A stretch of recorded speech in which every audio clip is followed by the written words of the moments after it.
가지가 열매가 열리지 않는 경우는 두 가지 경우인 것 같습니다.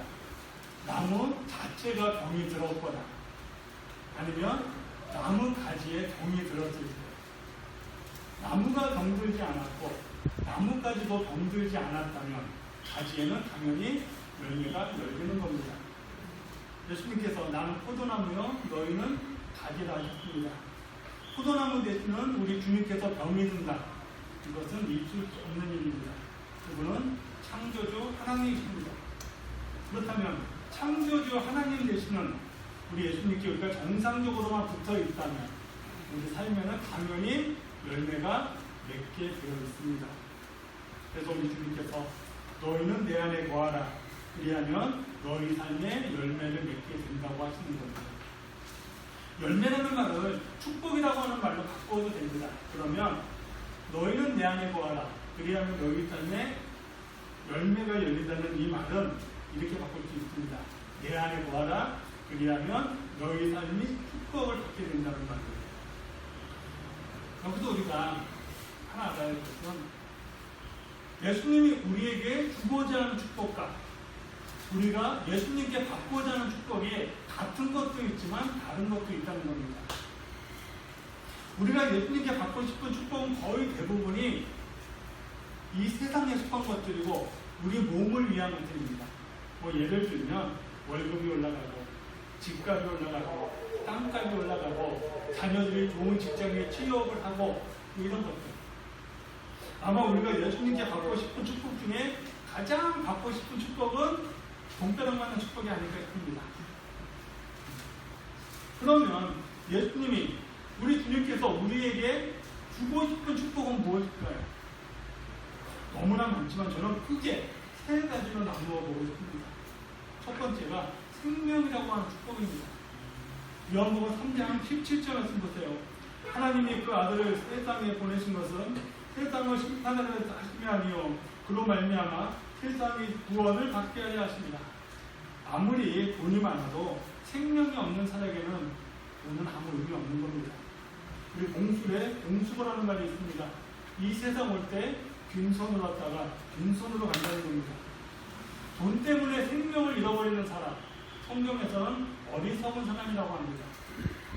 예수님께서 우리에게 생명을 주셨습니다. 그러기에 돈 때문에 예수님을 잃어버리는 이런 잘못은 범해서는 안 됩니다. 오직 예수님 안에 거하는 사람만이 생명을 누리는 축복을 갖는 겁니다. 두 번째가 성령이라고 하는 열매입니다. 갈라디아서 5장 22절 말씀 보면 이렇습니다. 오직 성령 열매는 사랑과 희락과 화평과 오래 참음과 자비와 양성과 충성과 온유와 절제니 이 같은 것을 금지할 법이 없느니라. 예수님께서 지금 우리에게 주겠다고 하시는 이 성령의 열매는 돈으로는 살 수 없는 것들입니다. 그런데 돈 주고도 못 사는 이 성령의 열매가 포도나무 맺은 우리 주님께 우리가 붙어 있으면 열린다는 겁니다. 여기서 우리가 또 한 가지 알아야 될 것도 있습니다. 같은 사과나무에 열리는 사과 열매가 다 다르듯이 주님께서 우리에게는 이 성령의 열매의 크기도 다 다릅니다. 어떤 사람은 특별히 사랑을 받아서 수박만한 성령의 열매를 받는 것도 아니고요. 어떤 사람은 차별을 받아서 방울토마토만한 성령의 열매를 받는 게 아닙니다. 나에게 주신 성령의 열매를 내가 얼마나 정성스럽게 가꾸었느냐에 따라서 그 열매의 크기가 달라지는 겁니다. 예를 들어 밭에 씨를 뿌리고 싹이 올라올 때 거름도 주고 물도 주고 김도 내주어야 건강한 열매를 맺는 겁니다. 싹이 올라온 후에 물도 한 번 안 주고 비료도 한 번 안 주고 잡초도 한 번 안 뽑아주고 그러면서 건강한 열매, 풍성한 열매가 열리기를 원한다? 그건 도둑놈이죠. 이런 일은 없습니다. 나에게 있는 성령의 열매가 다른 사람들이 갖고 있는 것만큼 크지 않다면, 풍성하지 않다면 왜 나에게 저 사람처럼 좋은 열매를 주지 않았느냐고 불평할 것이 아닙니다. 오히려 나에게 있는 그 성령의 열매를 내가 정성껏 가꾸지 못한 나의 게으름을 회개해야 하는 겁니다. 세 번째, 주님께서 우리에게 주는 이 축복은 우리가 주님께 받기를 원하는 모든 삶의 열매입니다. 바로 여기 이 세 번째에 돈도 있고 건강도 있고 자녀들의 취직과 결혼 또 이 세상의 명예와 권력이 다 포함되는 겁니다. 그런데요, 우리가 받기를 원하는 이 세 번째 열매, 이것은 영원한 게 아닙니다. 이 세상 살 때만 필요한 겁니다. 더욱이 이 세 번째 축복은 잘못 사용하면 오히려 우리의 삶을 해치는 목이 될 수 있습니다. 마치 아이들이 보는 백설공주라는 동화에 나오는 독이 든 사과와 같은 독입니다. 백설공주 동화 우리 너무나 잘 아시고 계실 겁니다. 공주가 새엄마에게 쫓겨나서 숲속에 들어가 일본난장이라고 삽니다. 공주가 죽었는 줄 알았는데 공주가 살아있다는 것을 알고 새엄마는 공주를 죽이기 위해서 당사꾼으로 변장을 하고 독이 든 사과를 가지고 공주를 찾아갑니다. 공주는 당사꾼으로 변장한 새엄마가 준 그 독이 든 사과를 먹고 깊은 잠에 들죠. 독이 든 사과 보기에는 너무나 좋아 보였습니다. 그러나 결국은 자기 자신을 해치는 열매였다는 겁니다. 그렇다고 했어요. 예수님께서 우리에게 주시는 이 세 번째 복이 독이 든 사과와 같은 복이라는 말로 오해를 하시면 안 됩니다. 주님께서 우리에게 주는 모든 것들은 다 선하고 아름다운 것들입니다. 주님께서 우리에게 물질도 주시고 건강도 주시고 명예와 권력도 주실 때 우리로 하여금 행복하게 살라고 주시는 것이지 내가 준 거 먹고 죽으라고 주시지 않습니다. 예수님께서 우리에게 주시는 것은 언제나 가장 좋은 것입니다. 가장 선한 것들이에요. 그런데 주님께서 우리에게 주신 것을 내가 잘못 사용하면 독이 된다는 겁니다. 주님께서 가장 좋은 것으로 주시지만 그 좋은 것을 잘못 사용할 때 그게 오히려 우리를 해치는 독이 된다는 겁니다. 이런 경우 많아요. 가난할 때 예수를 잘 믿던 사람이 부자가 되더니 어느 날 교회 안 나옵니다. 명예가 없을 때에는 예수를 잘 믿던 사람이 명예가 올라가고 권력이 올라가니까 교회 안 나옵니다. 건강하지 않을 때는 교회를 잘 나오던 사람이 건강해지니까 교회를 안 나와요. 이런 경우 오히려 독이 되는 겁니다. 그러기에 세 번째 복, 우리가 받기를 그토록 원하는 이 삶의 열매인 이 세 번째 복은 많이 받았다고 해서 무조건 좋아해서만은 안 되는 겁니다. 오히려 받으면 받을수록 조심스럽게 다루어야 합니다. 그럴 때 그 복이 나에게 독이 되지 않고 내 삶을 더욱 풍성하게 하는 축복의 열매가 되어가는 겁니다. 오늘 아침 우리가 읽은 이 창세기 14장 말씀은 아브라함과 그의 조카의 이야기입니다. 아브라함과 이 조카 롯의 이야기는 예수님이 말씀하시는 나는 포도나무여 너희는 가지다. 너희들이 내 안에 거하면 너희들이 열매를 맺게 된다라고 하는 이 말씀대로 하지 않을 때 우리의 삶 속에 아무 열매도 맺지 못함을 가장 잘 보여주는 이야기입니다. 아브라함의 조카였던 롯은 삼촌 아브라함과 함께 있을 때 엄청난 복을 누렸습니다. 롯이 아브라함과 함께 있을 때 어느 정도 복을 누렸냐면 창세기 13장 5절에 보면 이런 기록이 있습니다.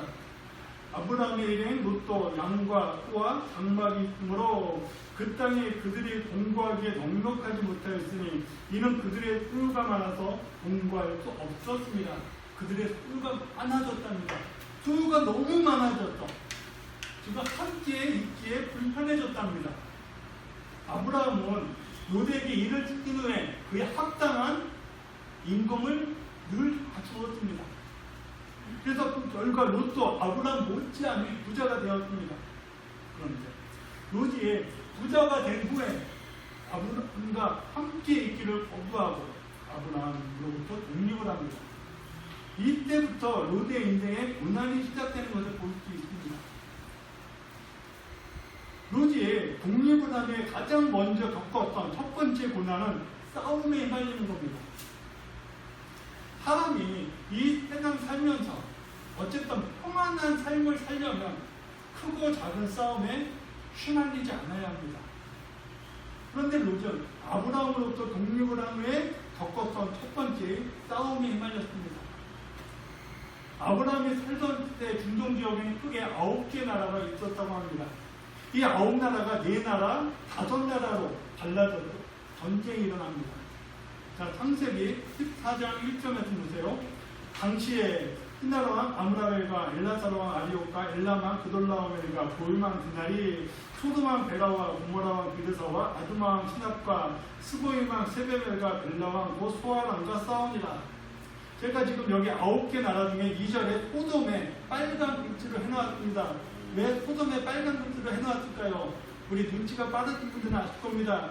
롯이 아브라함과 헤어짐을 들어가서 살았던 땅이 바로 소돔이기 때문에 그렇습니다. 흰날, 엘라사, 엘람, 보임이라고 하는 4나라, 그리고 소돔, 고모라, 아드마, 스보임, 벨라라고 하는 이 5개 나라가 전쟁이 일어납니다. 이 전쟁으로 인해서 소돔 지역, 이 5개 연합군, 롯이 살고 있던 이 5개 연합군이었던 그 지역이 전쟁에서 집니다. 전쟁에서 지면 엄청난 피해를 당합니다. 소돔 땅에 살고 있던 롯도 그 싸움을 피할 수가 없었습니다. 창세기 14장 12절에 보면 이런 기록이 있습니다. 소돔에 거주하는 아브라함의 조카 롯도 사로잡고 그 재물까지 노략하여 갔더라. 다 빼앗겼습니다. 싸움에 휘말려서 다 빼앗겼어요. 롯이 아브라함과 함께 있을 때는 평안한 삶을 살았습니다. 하지만 아브라함의 곁을 떠났을 때 그의 싸움에 휘말렸습니다. 두 번째, 롯이 독립한 후에 가족들의 불행한 죽음을 보아야 했습니다.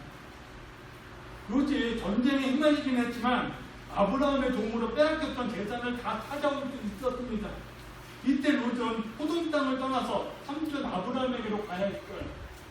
그러나 롯은 소돔 땅을 떠나지 않습니다. 계속해서 소돔 땅에서 머물러 삽니다. 소돔 땅에서 머물러 사는 동안에 소돔 땅의 대학이 점점점 가득 찹니다. 창세기 18장 20절 보세요. 여호와께서 또 이르시되 소돔과 고모라에 대한 부르짖음이 크고 그 제약이 심히 무거우니 소돔 땅이 제약이 가득 찼답니다. 하나님께서 제약으로 가득 찬 소돔 땅을 심판하기로 결정하셨습니다.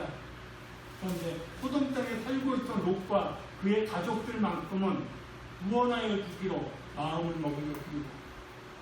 그래서 롯에게 손자를 보내서 롯과 그의 아내와 그의 딸들을 소돔 땅 밖으로 이끌어냅니다.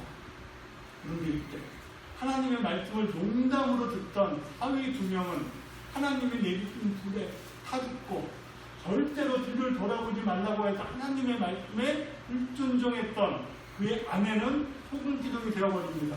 창세기 19장 26절 보세요. 롯의 아내는 뒤를 돌아보았으므로 소금 기둥이 되었더라. 죽음은 누구에게나 다 오는 겁니다. 그런데 죽음이라고 해서 다 같은 죽음이 아니에요. 하나님께서 나에게 주신 수명을 다 하고 맞이하는 죽음은 축복의 죽음이지만 전혀 예상치 못한 사고로 인하여 죽는 죽음은 불행한 죽음입니다. 그렇죠. 급작스러운 죽음은 그 남아있는 가족들의 가슴을 아프게 합니다. 지난달 8월에 경주에서 있었던 일입니다. 아마 뉴스를 보셔서 아실 겁니다. 여름방학이 끝나고 개학이 되어 학교를 가는 길에 초등학교 5학년 여자아이 하나가 횡단보도를 건너던 중에 신호 위반을 하고 달리던 트럭에 튀어서 사망한 사고가 또 있었습니다. 이 아이의 엄마가 청와대 국민게시판에 이런 글을 올려놨습니다. 경주 땡땡 초등학교 5학년 아무개의 첫 등교 하늘나라로 간 횡단보도 교통사고를 일으킨 차량 운전수와 운전수를 고용한 회사를 처벌해 주세요. 많은 사람들이 처벌해달라고 동의했습니다. 이 아이의 부모는 평생을 죽은 자식을 가슴에 품고 살아가야 하는 그런 사람이 되어버렸습니다. 아이가 아침에 학교에 나갈 때 얼마나 밝은 얼굴로 나갔을까요? 그러나 나간 지 채 몇 분도 되지 않아서 들려온 소식은 아이가 사망했다는 소식입니다. 이 아이의 엄마는 평생을 눈물로 살아야 하는 사람이 되어버린 겁니다. 롯도 바로 이렇습니다. 사위가 죽었고 아내가 죽었습니다. 롯은 죽는 그 순간까지 아내와 사이의 죽음을 가슴에 묻고 살아가야 하는 사람이 되어버렸습니다. 세 번째, 룻은 부끄러운 자녀를 낳았습니다. 부모가 나를 낳아주었다는 것, 이거 하나만으로도 감사의 일입니다. 부모가 나를 낳아주었음에도 불구하고 온전히 감사하지 못하고 오히려 내가 세상에 태어났음을 부끄러워하는 자녀들이 있습니다. 바로 부모가 바람을 피워서 낳은 자녀들입니다. 내가 세상에 태어난 것이 아버지와 어머니의 정상적인 관계에서 태어난 것이 아니라 아버지가 바람을 피워서 혹은 어머니가 바람을 피워서 태어난 그 자녀들은 그 가슴에 평생을 부끄러움이라고는 아픔을 안고 살아갑니다. 롯이 됐어요. 롯에게 두 딸이 있었습니다. 소돔 땅이 멸망할 때 이 두 딸들의 남편이 모두 다 죽었다고 했어요. 그래서 이 두 딸이 생각해낸 게 아버지를 통해서 자식을 낳는 거였습니다. 자, 창세기 19장 36절 말씀 보세요. 롯의 두 딸이 아버지로 말미암아 임신하고 큰 딸은 아들을 모압이라 하였으니 오늘은 모압의 조상이요 작은 딸도 아들을 낳아 베람이라 하였으니 오늘날 암몬 자손의 조상이었더라. 모압과 암몬은 그 시작이 부끄럽게 시작된 민족입니다. 그래서 구약 성경에 보면 하나님께서 이스라엘 백성들에게 너희들이 결혼할 때 부끄럽게 시작한 모압과 암몬 민족과는 결혼도 하지 말라고 하셨습니다. 모압과 암몬이라고 하는 이 부끄러운 민족이 시작이 된 것, 바로 롯이 아브라함과 함께 거하지 않고 떠남으로부터 시작이 되었다는 겁니다. 롯도 구원을 받은 사람입니다. 롯이 전쟁에 휘말리고 가족들이 급작스럽게 죽음을 당하고 부끄러운 자녀를 낳았다고 해서 롯은 구원받지 못한 사람이구나, 그래서 롯은 이런 고난을 당하고 있구나라고 생각하면 안 됩니다. 롯도 구원을 받은 사람이에요. 구원은 받았지만 하나님이 기뻐하시는 열매를 맺지 못하는 사람으로 살아가는 사람이 된 겁니다. 구원을 받았다고 해서 다 똑같은 구원이 아니에요. 아브라함처럼 하나님이 기뻐하시는 열매를 맺으며 살아가는 사람이 있는가 하면 이 롯처럼 부끄러운 열매만 맺고 살아가는 사람도 있다는 겁니다. 롯이 아브라함에게로 돌아갈 기회가 여러 번 있었어요. 그 대표적인 경우가 바로 창세기 14장에서 롯이 살고 있던 이 소돔 땅에 전쟁이 일어났을 때입니다. 소돔 땅에 살고 있던 롯은 전쟁으로 인해서 자기가 가지고 있는 모든 것을 다 빼앗겼습니다. 그러나 아브라함의 도움으로 다시 다 찾아왔어요. 창세기 14장 14절에 보면 이렇습니다. 아브라함이 그의 사로잡혔음을 듣고 집에서 빌리고 훈련된 자 338명을 거느리고 단에서 쫓아가서 16절입니다. 모든 빼앗겼던 재물과 자기 조카 롯과 그의 재물과 또 부녀와 친척을 다 찾아왔더라. 다 찾아왔습니다. 다 찾아왔으니 그냥 삼촌하고 다시 살아야죠. 그렇지만 이때 롯은 아브라함에게로 돌아가지 않았습니다. 롯이 아브라함에게로 돌아가지 않고 이때 했던 것, 아이가 죽고 아내가 죽는 아픔을 받은 겁니다. 이때 아브라함에게로 돌아갔다면 자기 가족들이 급작스러운 죽음을 당하는 이런 불행을 겪지 않아도 되었던 겁니다. 또 롯이 또 한 번 아브라함에게로 돌아갈 기회가 있었어요.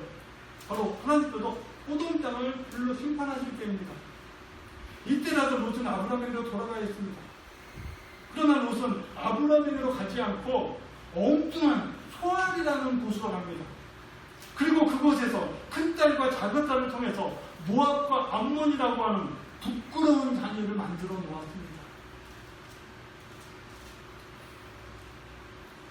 롯이 삼촌 아브라함을 떠남으로 인해서 부끄러운 삶을 살았다면 룻이라고 하는 여인은 시어머니 나오미와 함께함으로 영광의 삶을 살아갑니다. 너희들은 부끄럽게 시작한 모압과 암몬과는 토론도 하지 말라고 했는데 이것을 깨고 이스라엘 민족이 된 사람이 있습니다. 바로 룻이라고 하는 여인입니다. 이 여인이 바로 모압 출신 여인이에요. 룻은 모압 출신 여인으로서 이스라엘 사람들이 가장 존경하는 다윗의 증조 할머니가 되었고, 더 나아가 예수님의 족보에 룻이라고 하는 이름이 기록되어지는 영광까지 누렸습니다. 이 룻이라고 하는 여인이야말로 시어머니를 떠날 수 있는 분명한 이유가 있었어요. 첫 번째로 남편이 죽었습니다. 두 번째로 남편의 급작스러운 죽음으로 인해서 자녀도 없었어요. 세 번째, 남편만 죽은 것이 아니라 남편의 하나밖에 없는 남동생도 죽었습니다. 집안에 남자가 없다는 것은 자기들을 보호해줄 보호자가 없다는 겁니다. 세 번째, 무엇보다도 시어머니가 너는 친정으로 돌아가라고 허락해 주었습니다. 마지막으로 시어머니가 너는 친정으로 돌아가라고 할 때, 이 말을 들을 때 룻은 자기 고향 모압 땅에 살고 있었습니다. 그러므로 가방만 싸들고 집으로 가면 되는 상황이었습니다. 너의 친정으로 돌아가는 이 어머니 말에 룻의 손 아래 동서는 귀에는 이때다 하고 가방 싸들고 집으로 갑니다. 그러나 룻은 시어머니를 떠나지 않습니다. 오히려 자기 고향 모압 땅을 떠나서 어머니의 고향인 이스라엘로 돌아옵니다. 자, 룻기 1장 16절 말씀 보세요. 룻이 이르되 내게 어머니를 떠나며 어머니를 따르지 말고 돌아가라 강권하지 마옵소서. 어머니께서 같은 곳에 나도 가고 어머니께서 머무시는 곳에 나도 머물겠나이다. 어머니의 백성이 나의 백성이 되고 어머니의 하나님이 나의 하나님이 되시리이다. 룻이 시어머니와 함께 한다는 것, 이 자체가 고생이고 고난의 시작입니다. 그럼에도 불구하고 룻은 시어머니와 함께하는 이 고난의 길을 택했다는 것입니다. 왜 그랬을까요? 시어머니를 통해서 하나님을 발견했기 때문입니다. 어머니의 하나님이 나의 하나님이 되신다고 했습니다. 이 말은 나도 어머니처럼 하나님 품 안에 거하겠다는 겁니다. 누가복음 15장에 보면 아브라함의 조카였던 이 롯과 똑같은 행동을 했던 한 사람이 있습니다. 바로 아버지에게 나에게 줄 테니까 미리 달라고 해서 그 재산 가지고 집을 나갔던 둘째 아들입니다. 둘째 아들이 누렸던 모든 복은 둘째 아들이 똑똑해서 달라서 누렸던 게 아닙니다. 아버지와 함께 있었기 때문에 복을 누리고 있었습니다. 그러나 둘째 아들은 아버지 집에 있을 때 이것을 몰랐어요. 그러다가 집을 떠나서 자기 손에 있던 모든 것을 다 잃어버린 이후에 그때 비로소 내가 누리던 모든 것들은 아버지와 함께 있었기 때문이었구나라는 것을 비로소 알게 됩니다. 자, 누가복음 15장 17절을 보면 알 수 있어요. 자, 보세요. 이에 스스로 돌이켜 이르되 내 아버지에게는 양식이 풍족한 품꾼이 얼마나 많은가. 나는 여기서 줄여주는구나. 이 17절 말씀에 제가 지금 빨간색으로 해놓은 부분을 주시면 한번 보세요. 내 아버지 집에 양식이 풍족하다고 지금 말하지 않고 뭐라고 말하고 있어요? 내 아버지에게는 양식이 풍족한 품꾼이 많답니다. 이 차이가 뭘까요? 이 차이가 뭘까요? 아버지는 자기 혼자만의 배를 불리는 인색한 분이 아니라 집에서 일하는 일꾼까지도 풍족하게 태워주시는 사랑과 인애가 풍성한 분이라는 겁니다. 그래도 집을 나갔던 둘째 아들은 아브라함의 조카였던 롯보다는 똑똑한 사람입니다. 롯은 꿀꿀 고생을 하면서도 끝끝내 아브라함에게로 돌아오지 않았습니다. 그러나 집을 나갔던 둘째 아들은 정신 차리고 다시 아버지 집으로 돌아왔어요. 오늘 말씀 요한복음 15장 4절 말씀 보세요. 내 안에 거하라. 나도 너희 안에 거하리라. 가지가 포도나무에 붙어있지 아니하면 스스로 열매를 맺을 수 없음같이 너희도 내 안에 있지 아니하면 그러하리라. 가지가 나무에 붙어있지 아니하면 열매 맺지 못한다고 했습니다. 이것을 다윗은 너무나 잘 알고 있었습니다. 그러기에 다윗은 나는 내 평생에 하나님의 곁을 떠나지 않겠다고 했어요. 시편 23편 6절 말씀 보세요. 내 평생에 선하심과 인자하심이 반드시 나를 따르니 내가 여호와의 집에 영원히 살리로다. 다윗은요, 하나님이 주시는 이 선하심과 인자하심이 어떤 것인지 알았습니다. 그래서 다윗은 이렇게 고백합니다. 나는 하나님 성전에서 문지기로 살라고 해도 그렇게 하겠다고. 문지기로 살라 해도 나는 그렇게 하겠답니다. 자, 시편 88편 10절 말씀 보세요. 주의 궁정에서 한 날이 다른 곳에서의 첫날보다 나은저 악인의 장막에서 사는 것보다 내 하나님의 성전 문지기로 있는 것이 좋습니다.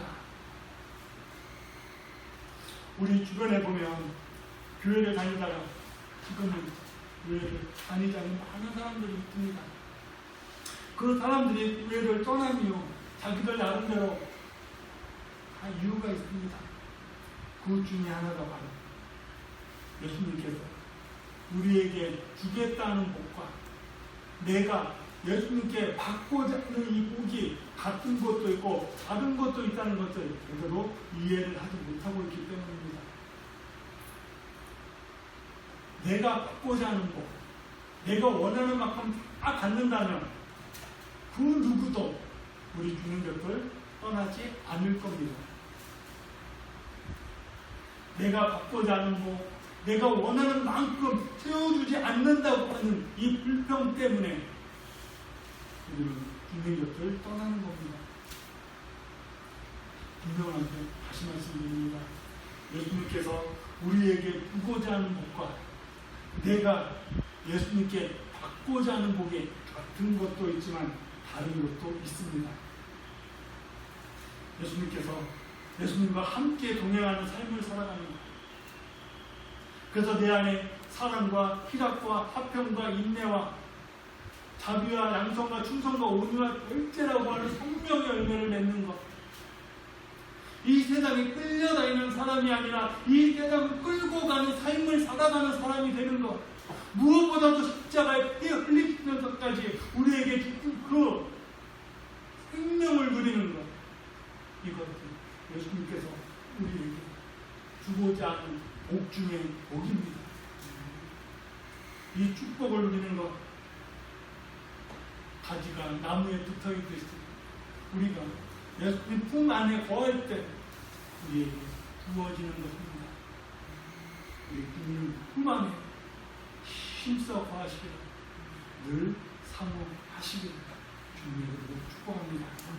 예, 우리 찬양하겠습니다. 우리 복음성가 569장입니다.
내가 너를 지명하여 불러나 너는 내 것이라 내 것이라